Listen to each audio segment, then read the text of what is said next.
여러분의 공동체 안녕하시지요? 활력 넘치는 공동체로 행복한 세상을 꿈꾸는 공동체 박사 나명찬입니다.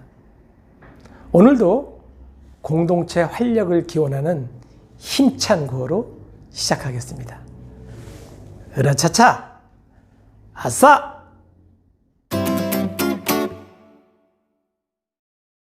지난 편에서는 좋은 질문으로 주민들의 의견을 모아서 범주화 작업을 통해 면담 결과를 활용할 수 있다는 점에 대해서 배웠습니다. 평소에 자주 쓰지 않는 단어인 범주화라는 말 이해가 되셨나요? 같거나 비슷한 내용끼리 묶어둔다고 보시면 됩니다.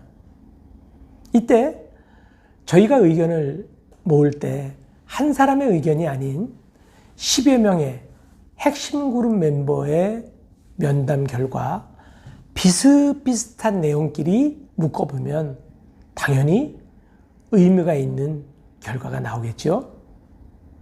오늘은 실제 사례를 들어 범주화 작업 과정과 결과에 대해 살펴보도록 하겠습니다. 오늘의 참고 자료는 한국평생교육 HRD 연구소 제14권 1호에 실린 농촌 마을 공동체 사업 활성화를 위한 주민 인식 및 요구 탐색이라는 소논문 자료를 중심으로 살펴보겠습니다. 응답자의 질 높은 내용을 수집하기 위해 먼저 자긍심을 높이는 질문부터 시작하자고 하였습니다. 저는 반구조화된 설문지를 활용하였는데 응답자 본인의 조상, 마을 이주 시기, 본인의 주요 수입원, 작물 규모 및 연수입, 그리고 무엇보다도 가장 중요한 본인의 자긍심을 불러일으킬 자녀 자랑을 유도하라고 하였습니다. 이어서 본 질문으로 들어가기 전에 응답자가 속해 있는 공동체 전체의 자랑거리, 그 지역의 유적 등 문화자산으로 자긍심을 끌어올리고 본론으로 들어가야 된다고 하였습니다.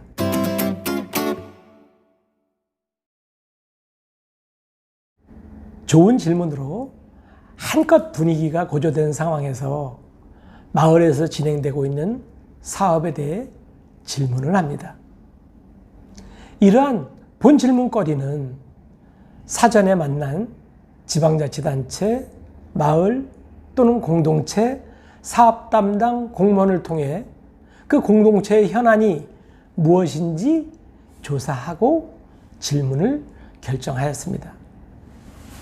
본 조사가 진행된 마을은 마을 공동체 사업으로 체험마을 사업을 집행하였는데 시설은 놀고 있고 성과는 거의 없고 주민들은 화합하거나 단결하지 못하고 갈등 상황이 일고 있다고 하여 맨 첫 번째 질문으로 우리 마을 공동체 사업에 어떻게 생각하십니까?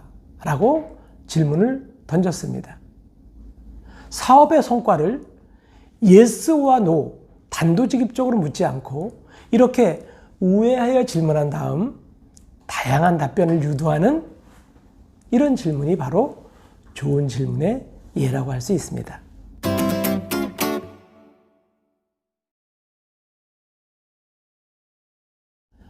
정부 지원이 크니까 처음부터 너무 크게 벌렸다.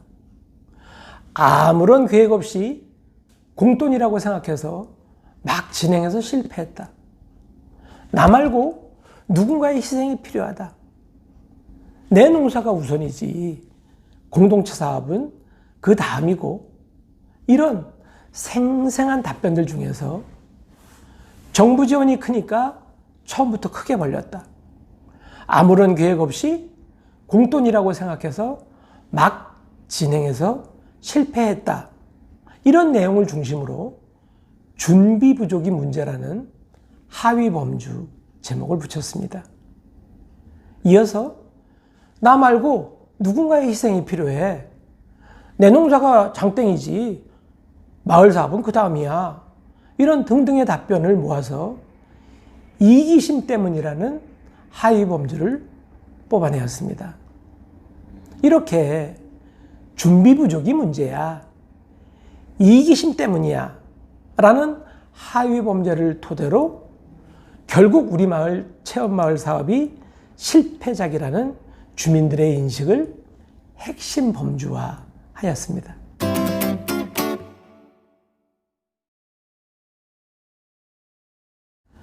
수를 헤아릴 수 없을 만큼 많은 주민들의 의견을 관찰하고 분석하여 비슷비슷한 답변끼리 하위 범주를 만들고 그 하위 범주들 중에서 비슷한 맥락을 찾아 핵심 범주화하는 이 작업이야말로 주민의 생각을 읽어내는 아주 중요한 과정입니다. 힘들고 시간이 많이 걸린다고 해서 주민의 의견을 대충 정리해서는 연구자가 당초 의도했던 정확한 답변을 얻을 수가 없습니다. 하나의 질문에 수십 개의 답변이 나오고 그 답변을 분류하여 하위 범주를 정하고 그 하위 범주를 통해 핵심 범주화하는 것이 이 범주화 작업의 핵심이라고 할 수 있겠습니다.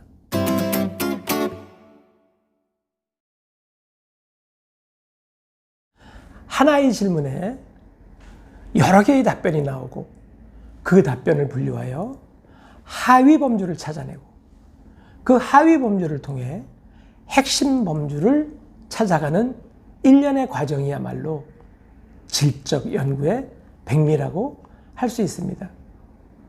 쉬운 길로 연구하며 주민들의 마음을 설렁설렁 알아가는 것보다 어렵지만 주민의 숨겨진 의도를 찾아가는 질적 연구의 매력에 한번 빠져보지 않으시겠습니까?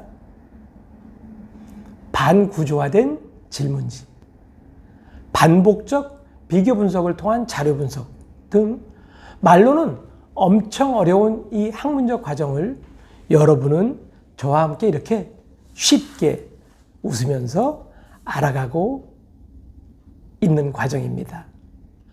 어려운 단어를 알기 쉽게 풀이하는 공동체 박사와의 이 시간이 여러분께 진정 소중한 시간이 되기를 희망해 봅니다. 질적 연구를 처음 접하시는 분은 좀 어려우시죠? 오늘의 공부를 요약하면 주민들의 의견을 취합하여 나열한 로우 데이터를 바탕으로 그것을 비슷비슷한 의미로 묶어서 작게 만드는 하위 범주. 그 하위 범주의 특성을 더 큰 카테고리로 규정하는 핵심 범주. 이렇게 단계별로 주민 의견을 카테고리화하면 저의 소논문 자료 77페이지처럼 일목요연하게 정리가 됩니다.